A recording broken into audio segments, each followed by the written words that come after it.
Hello everybody, Iain Robson here. Welcome to another edition of Agrofrost.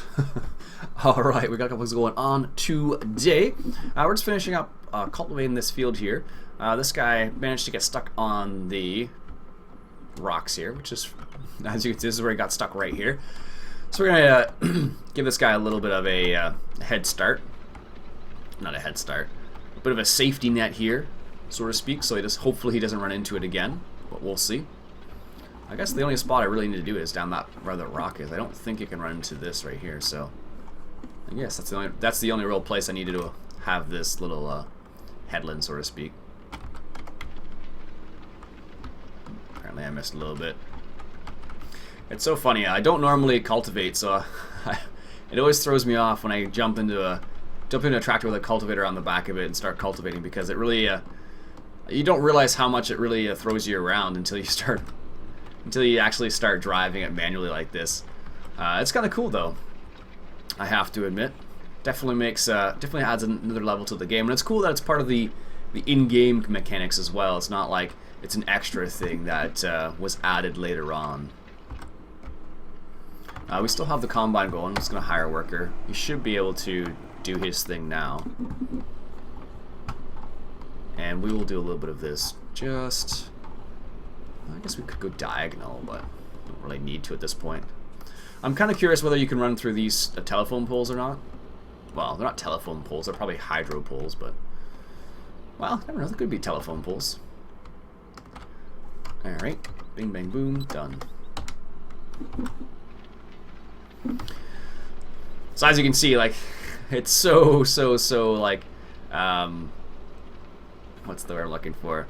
In comparison to manually driving it, there's nothing like no excitement here. You just basically go straight, and the GPS mod keeps you straight. And it does turn a little bit. As you can see, the steering wheel's adjusting for the pull and whatnot, which is kind of cool. Which is the same way it works in real life.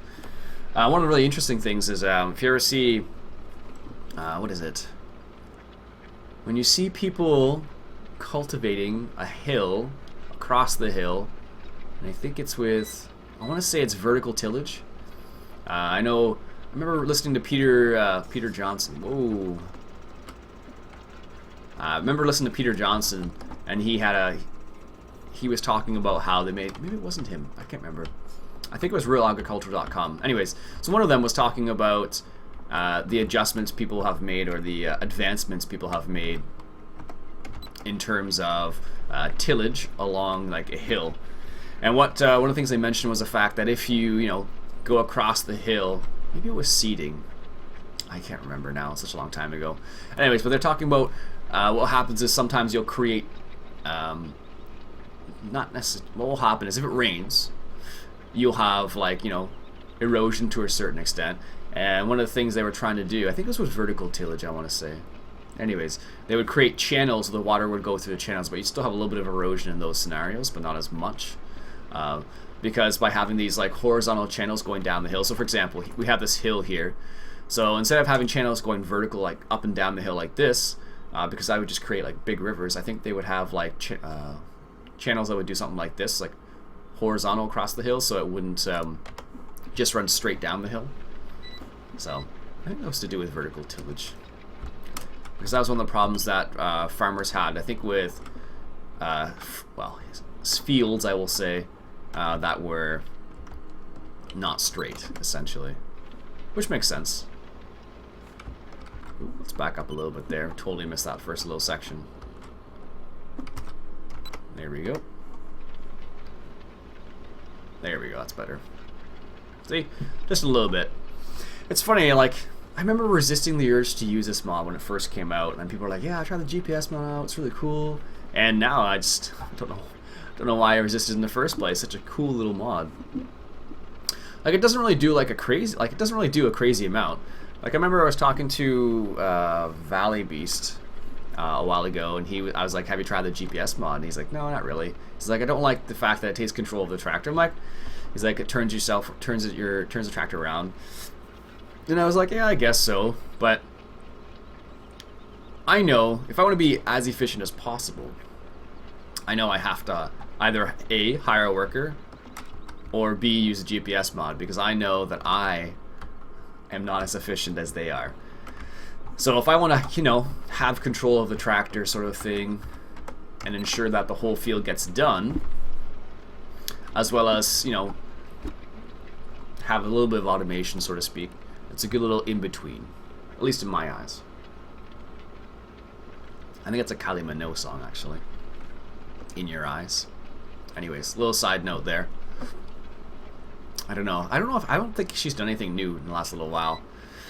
If you're wondering, yeah, I like Kylie Minogue's music. Not gonna lie. Not a huge fan, but some of her stuff is pretty cool. Let's just see if we can drive through this. I'm fairly certain we can. Yeah, that's what I thought. And let's back up then a little bit. There we go. Yeah, just based on the way other things on this map worked, I was fairly certain you could drive through it, but I was going to drive around it, but I was like, well, might as well check. So that's one of the really cool things I like about some maps. Like this is I like the fact that there are things in the field, which is cool because it adds like a little bit of an extra element. So if you want to go around them, you can, which is cool because some people like that realism. But for those people who like the way it looks but don't necessarily like what it adds, so to speak, so like the fact that I'd have to go around that and I couldn't just hire a worker. Now some people don't like the fact that you couldn't just drive straight through it. So now we got all that perfect. So it's kind of like a cool little addition. It adds like a little bit of interesting stuff on the field. You can be like, oh, look at that, there's a telephone pole there, I should drive around that. Or I bet you can drive through that and just go straight through it. So depends on your personality, I suppose. Depending on my mood, sometimes I would be like, you know what, I am going to drive around that telephone pole. Other times I'm like, yeah, whatever, doesn't make a difference.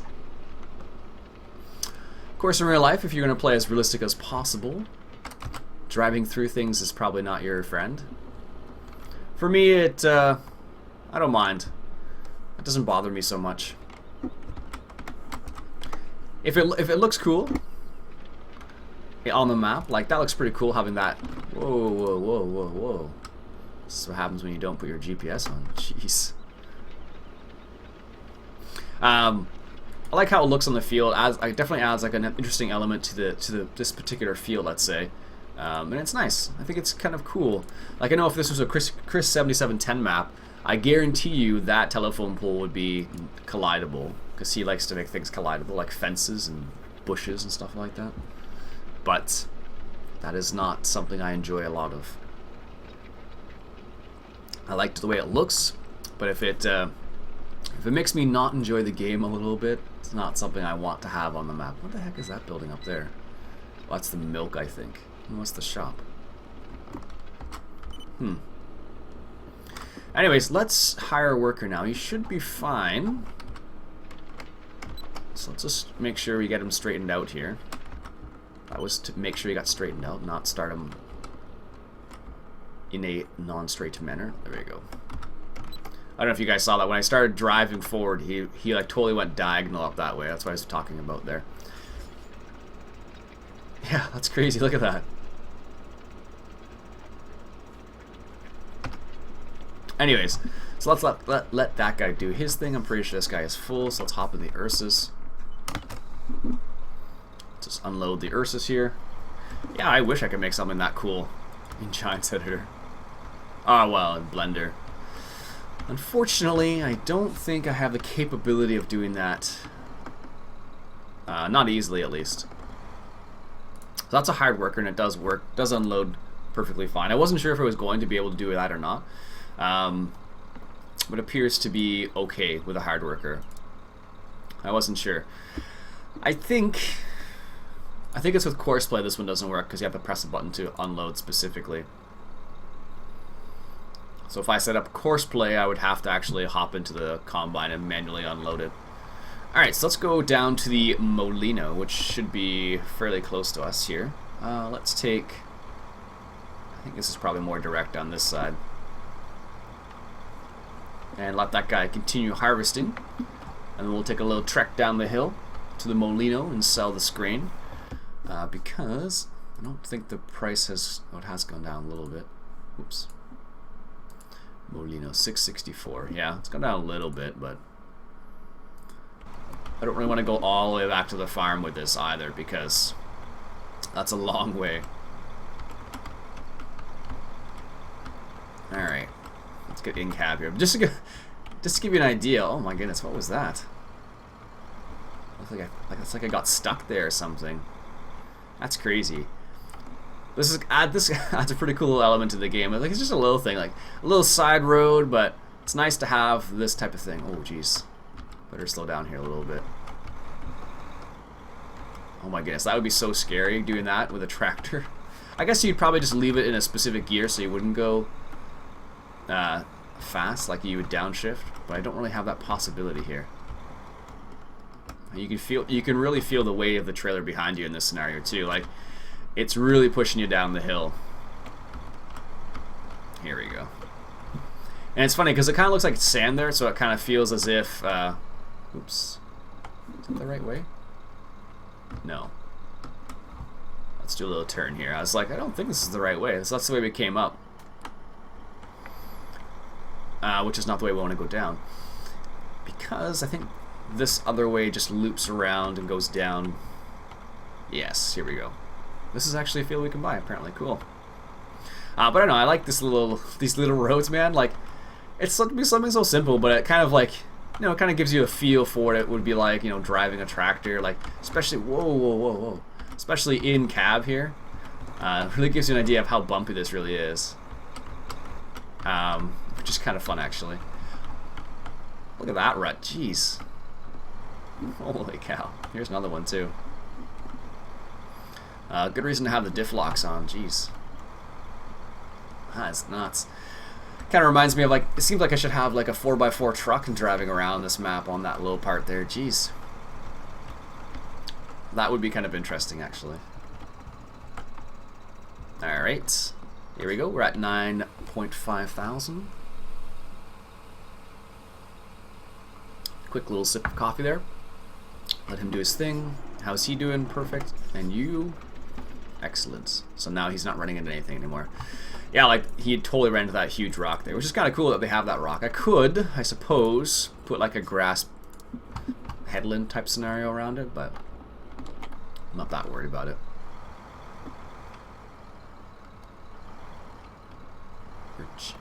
Oh, ha! The side of the house is going to catch on the tractor.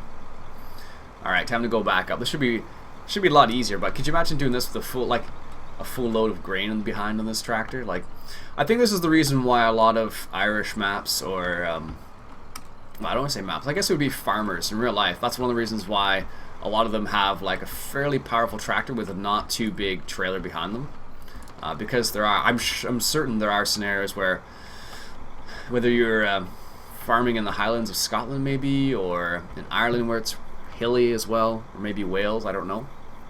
I know there's one guy on Twitter I follow by the name of Gareth Wynne Jones, I think his name is, and he's a sheep farmer in the hills of Wales, I think it is. And some of the pictures he posts on Twitter are just awesome.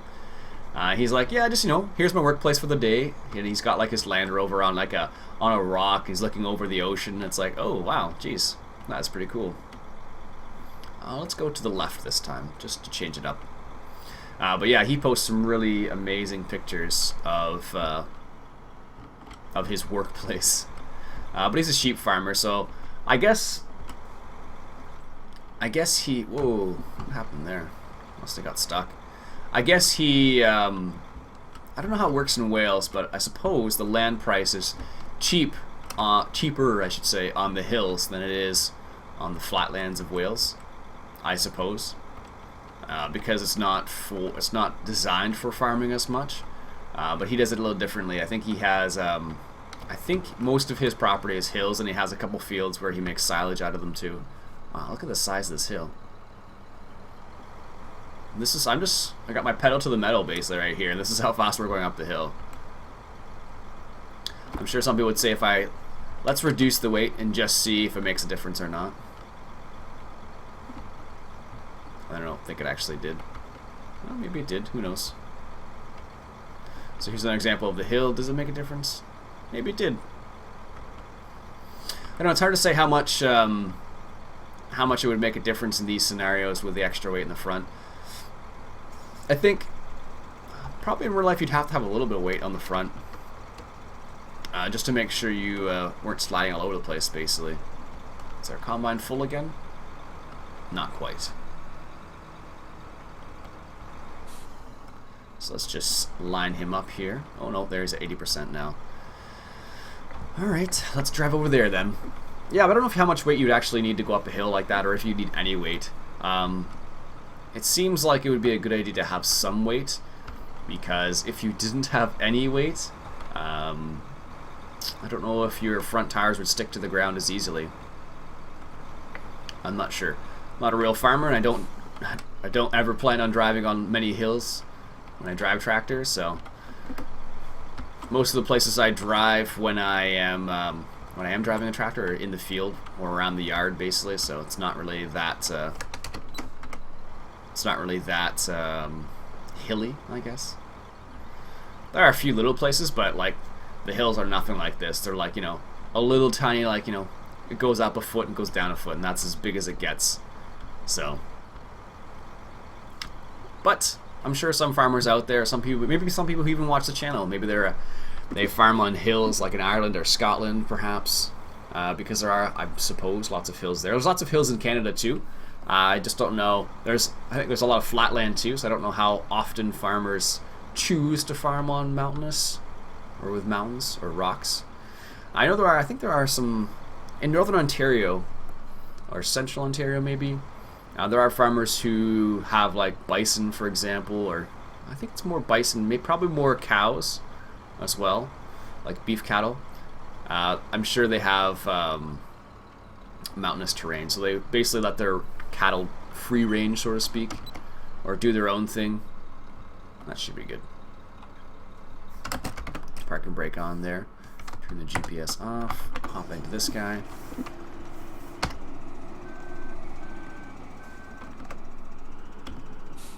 And we're a little bit off, not by much though. Yeah, so there are some farmers in Ontario that do farm on mountainous terrain, I'll call it. But I don't know how often. I don't know how... Because this is one of the weird things about Canada. Because Canada is so big, there's lots of places where it's flat enough to have a cropland.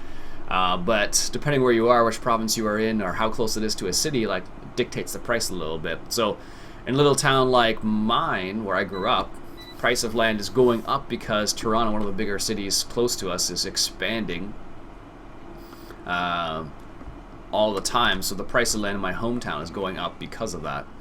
And one of the other reasons is a lot of people who don't want to live in Toronto, but they don't mind commuting. So what they're doing is they're living in my hometown, and then they would drive to Toronto from there. So it's like an hour and a half or so. But that's also increasing the price of land, houses and whatnot in the area. So I don't know. It's I suppose most cities in Ontario or Calgary or Alberta are like that as well, where depending on how close you are to the main city, or a main city or a primary city, might dictate the price of land around the area. I don't know. I'm not an expert on real estate, but I suppose that's the case. I don't know. Time for coffee. It's cold now. Well, all right. So, do we have? We still have some corn, some potatoes, and sugar beets. We could sell them theoretically, but we don't have a lot of them. So, what would be our? What we should do? Let's just hire a worker here again. Let's just take a look at another mod I picked up. So this is the mod I was talking about last time. Here we are. I believe this is the right... No, it's not this one. It looks like that. That's why it threw me off. Where is it? It should be in Placeables. Maybe I downloaded it and didn't put it in. That's possible as well. Or is it in Miscellaneous? Yeah, maybe I downloaded it and just didn't drop it in the mods folder. That's annoying. Well then. That is rather annoying, actually. It was basically the big... Remember the... I don't know if you guys remember, I talked about there's a big stall where it would sell more than just apples, or more than just apples. So I have that. I guess I downloaded it. I just didn't drop it in to the folder. Well, that's annoying. Always happens. Nope, don't have it there. Don't know why it would be in cultivators. Sowing machines, doesn't make sense. Nope, nope, nope, nope, nope. Oh, well, that's annoying. I thought I thought I did it, but I definitely downloaded it. I remember downloading it, so. Because it would probably be in here. And it's from the same guy, I believe, Rosenthaler, however you say that. But it's basically kind of like a stand, like a combination of this stand and this stand put together, and there's like a person that shows up and stuff. It's really cool.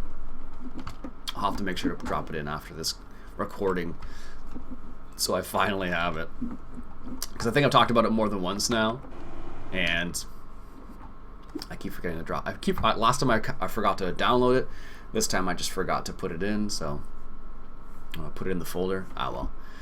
There's always something. There's always new mods coming out there these days. Actually, lately there's been quite a few mods that have come out. Like I said, the YouTube tipper trailer that I showed you guys, that came out the last couple days. The Krone Big M has come out, that big mower. For those people who have never played 2013, they have, where is it? This is out now. This was done by OAB. I was fairly certain it was done by OAB, but they didn't put their little brand or logo on it or whatever, so. But it was done by OAB. So it is a pretty slick mod, though. I remember David Oldfield was working on that a while ago, I believe. When the game first came out, he was like, why isn't there the big mower? So he's often like that. He'll start doing something, he's like, oh, I really need this, and he'll actually go out and get it and fix it, sort of thing. Sometimes it's pretty fun. Because he'll do, like, in his videos, if you ever watch his Let's Play, he'll like pause the video and come back and he'll have the thing fixed which he had a problem with. It's really funny to watch. He's like, oh, what? That's a problem there. Let me just jump out of the game here, fix it, and come back. Does it all the time. Alright, let's unload this guy here. It makes me laugh. Usually, what I tend to do is I tend to try to fix things after the fact, not during, just because I don't like doing a lot of editing if I don't have to. So, in light of that, I tend to try to fix things after the fact, as opposed to during. That's just me. Alright, let's do a little turn here. Ooh, that's sliding a little bit there. A little bit of weight behind the combine, or behind the trailer. There we go.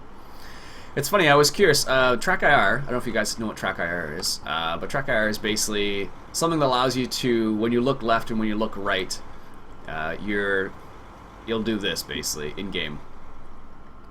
And I was curious as to whether it would work with Farming Simulator or not, but apparently it doesn't. It doesn't work with Farm Sim, which is kind of interesting because I thought it would. It would make sense if it did, but apparently it doesn't. I was talking to a Kick to the Head, Michael, and he actually has Track IR. He recently just got it, and I was asking him, do you know if it works with Farm Sim? And he's like, actually it doesn't. And I was like, really? He's like, yeah. For whatever reason, Giants doesn't support it in-game, so... which is kind of strange. You think it would. Excuse me. You think it would actually support Track IR, but it doesn't. I don't know why. Euro Truck supports it. I think Flight Sim X does as well. There's probably a couple other ones that do support it as well, but I don't know them off the top of my head. But hopefully, I'm sure American Truck Simulator will support it as well when it comes out. That is supposed to come out in the near future, maybe the next 6 months. There's no official release date as of yet, but it does seem pretty cool. Once that comes out, we'll see. One of the interesting things will be actually is how many cities they include in the well, not an expansion, but in American Truck Sim. It'll be curious to see whether they go to, you know, I'm guessing, I can't remember because there's like something like, I don't know, I think it's 50 states or 51 states or 52 states. I can never remember how many number. I know it's in the 50s. I can't remember if it's 51, 52, or 50. I think it's 51. Anyways, I'm not an American, so I don't feel bad about not knowing that. Anyway, so I don't know if they're going to do like the main capital city in each of the different states, like if they do like Albany in New York, or if they do New York. No, I guess Albany is New York. I don't know any of the capitals. Sorry. Anyhow, not in the States at least. So I don't know if they'll do like each capital of each state. They may or may not. I don't know for sure. If you're wondering why I don't know the capitals of different states, I'm not American. If in case you're wondering, I'm Canadian, so That's the main reason why I don't know those. I don't know. That's the main reason why I don't know how many states there are in the states, and the main reason why I don't know the capitals of various states. I could probably guess based on how big the city is or not, but I don't know. I can only guess, like maybe Kansas City is the capital of Kansas. I don't know. That's all that comes to mind on top of my head. I know Albany is the capital of New York State because I've been to Albany. That's it. Don't know. Oh well. But it'll be interesting to see what they do with that with American Truck Sim. I'm sure they'll include like parts of every single one, but because there's so much land that can be covered or could be covered, I don't know if they're going to go for all of it, because they may have an expansion and add like more cities in a specific state, like maybe more in Texas or more in New York or more in South Carolina. Who knows? What I think would be really cool is if like a modder, for example, adds like parts of Canada. I think that'd be kind of cool. So like once you're in New York State, you go up to Ontario or something like that. That's what I think would be kind of neat. That's because I'm Canadian, but I still think it's cool that they're making an American version of it. I've seen some of these screenshots and they are pretty slick. So, anyways, folks, I think I'll stop there, or else it'll be a lot of harvesting still. We have all of this to go yet, so maybe we'll do some of that off camera. We'll see. We'll see how much time I have the next few days. Maybe I will, maybe I won't, I don't know. So that's it for me for today, folks. My name's Iain Robson. This has been Farming Simulator 2015 coming at you from Agrofrost. Catch you guys later.